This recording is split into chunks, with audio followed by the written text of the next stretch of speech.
Karbala, a name etched in the annals of history, a battlefield where time itself seemed to pause, bearing witness to an epic confrontation between truth and tyranny.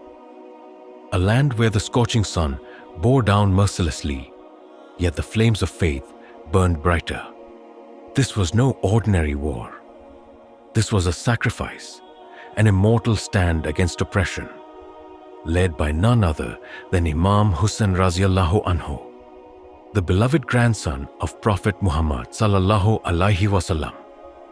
The story begins with a betrayal, a promise broken, a nation deceived. The people of Kufa, who once pledged allegiance to Imam Hussain, now cowered in fear under the shadow of Yazid, the ruthless ruler who sought to crush the spirit of Islam. Letters upon letters had arrived, bearing words of loyalty, of devotion. But where were these so-called supporters now? Their silence was deafening. And so, Imam Hussain set forth, not with an army of warriors, but with a caravan of family, friends, and companions, those who embodied the very essence of courage.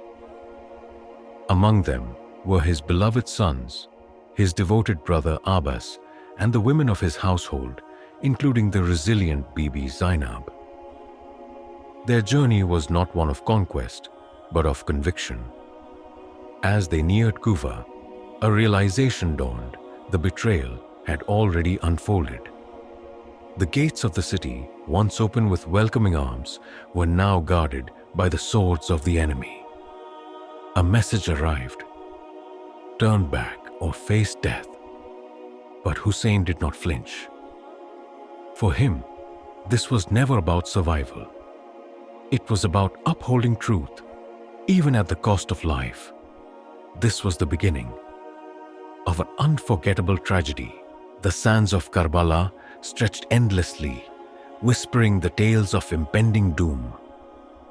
The caravan of Imam Hussain Raziallahu Anhu had reached the land where destiny would soon be sealed.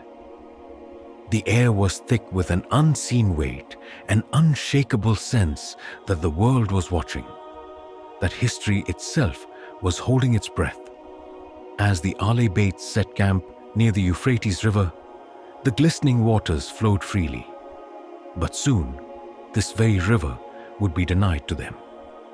The cruel orders had already been given: no water, no mercy for Hussain and his followers. Yazid's army, thousands strong, encircled them, swords glistening, voices echoing with threats and demands: pledge allegiance or perish. But Hussain stood unyielding. How could he bow to injustice? How could he hand over Islam to a tyrant? No, his soul rejected the very thought. His father, Hazrat Ali Raziallahu Anhu, had fought for justice. His grandfather, Prophet Muhammad Sallallahu Alaihi Wasallam, had built a nation upon truth. How could he betray that legacy? And so the siege began. Day after day, the sun scorched the land, and night after night, the children whispered cries of Al-Tash, Al-Tash, water, water. Their lips cracked, their strength faded, but their faith remained unbroken. Inside the tents, the warriors of Hussain prepared for the inevitable. Death was no longer a possibility, it was a certainty. Yet, no fear crept into their hearts. Instead, a sacred calmness enveloped them. They knew that by morning, their names would be written in eternity. The enemies tightened their grip. The final night approached. The desert was silent, but the storm was coming. The night before Ashura, a night unlike any other. The stars hung in the sky, unaware that by dawn, the sands of Karbala would be soaked in the purest blood. A quiet stillness blanketed the camp of Imam Hussain Raziallahu Anhu. But within every tent, souls prepared for their final moments. Inside, the warriors of truth stood together, their eyes reflecting both love and resolve. Imam Hussain with a heart full of mercy, gathered his companions. He spoke with a voice so calm, yet so powerful. "The enemy seeks only my life. You are free to leave. Under the cover of darkness, go and save yourselves." But not a single soul moved. Not one. "Ya Hussain, how can we abandon you?" The voices rose in unison. "We are with you in this life and the next." Tears flowed, but not from fear, rather from the overwhelming honor of standing beside the grandson of the Prophet in the face of tyranny. The night was spent in prayer, in remembrance, in preparation. Mothers embraced their sons, knowing they would bid farewell by sunrise. Bibi Zainab held her nephews close, whispering prayers for their martyrdom. Hazrat Abbas, the lion-hearted brother, sharpened his sword, ready to defend till his last breath. And in the darkness, one voice echoed through the silence. Imam Hussain, reciting the words of the Quran, his final conversation with Allah. The night was fleeting, the morning was near, and with it, fate would be decided. The heavens trembled, the earth waited. Karbala was ready. The first light of Ashura broke over Karbala, casting a solemn glow upon the desert. The air was heavy, thick with an unseen mourning, as if the very earth knew the sacrifice it was about to witness. The tents of Imam Hussain Raziyallahu Anhu stirred with final prayers, whispered farewells, and unwavering faith. On the other side, Yazid's army, thousands strong, stood armed and ready. Their horses neighed, their swords shone, but their hearts, empty. They had come to crush the family of the Holy Prophet Sallallahu Alaihi Wasallam. Yet inside, fear lingered, fear of facing truth, fear of spilling the blood of the noblest souls. But the orders had been given. The war drums beat, the call for battle thundered through the land. One by one, the lions of Hussein's camp stepped forward. Each warrior, a shining star. Each warrior, a name engraved in eternity. Muslim ibn Ausaja, Burair ibn Chuzair, Zuhair ibn Cain, each fought bravely, striking down injustice before embracing martyrdom. And then came the youth, Aun, Muhammad, Qasim, the sons of honor, barely in their teens, yet fearless in the path of truth. Their swords clashed, their voices echoed, Labbaik ya Hussain, Zrenia, until the earth received their blood with reverence. Still, the army of tyranny advanced. The waves of enemies never ceased. The camp of Hussein grew quieter, emptier. And in the midst of it all, one man stood, his turban tightened, his heart unwavering. Imam Hussain. The final stand was near. Karbala was witness. History was in motion. The battlefield of Karbala had turned red. The sun burned overhead, watching in silence as the family of Imam Hussain Raziyallahu Anhu embraced Shahada one after another.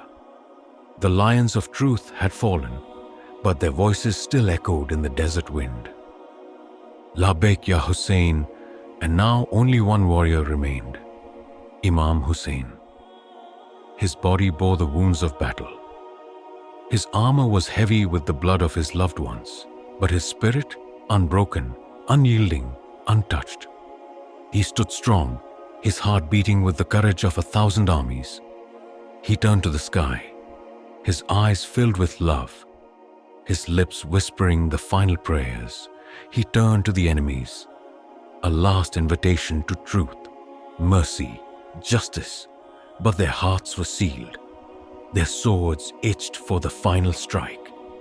Then came the last moment. The Imam rode forward, the earth trembling beneath his horse's Zuljana. Arrows pierced his body, yet he pressed on. Sword slashed, but he did not fall. He fought until he could fight no more.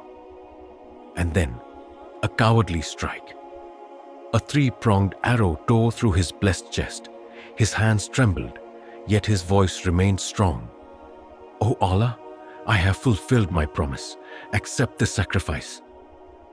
And with those words, the grandson of the Prophet, the leader of the oppressed, the prince of martyrs, fell.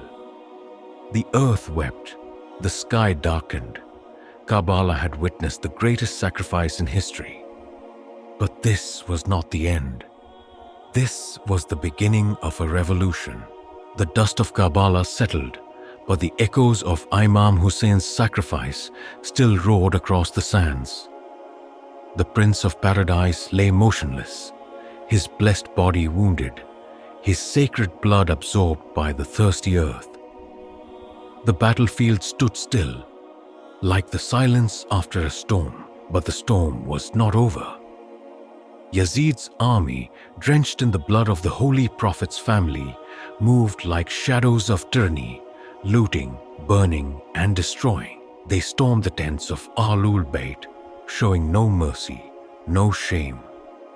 The cries of children filled the air. The women of Imam Hussein's household, the daughters of Ali, the granddaughters of Rasulullah sallallahu alaihi wasallam, were dragged from their tents, their veils snatched, their dignity violated. The flag of Hussein, once held high, now lay trampled under the feet of tyrants. But there was still a flame. Amidst the ruins, a voice rose, stronger than the swords, louder than the war drums. Hazrat Zainab Raziallahu Anha stood tall, her eyes burning with defiance, her heart carrying the mission of Hussein. She turned to Ibn Ziyad, to the men who thought they had won, and declared, "Do you think you have defeated us? By Allah, you have only destroyed yourselves. Hussein's blood will give life to justice, and tyranny will never last." The seeds of revolution had been sown. The world had seen the price of truth. Karbala was not the end. It was the beginning of a legacy, one that would shake the thrones of oppressors forever.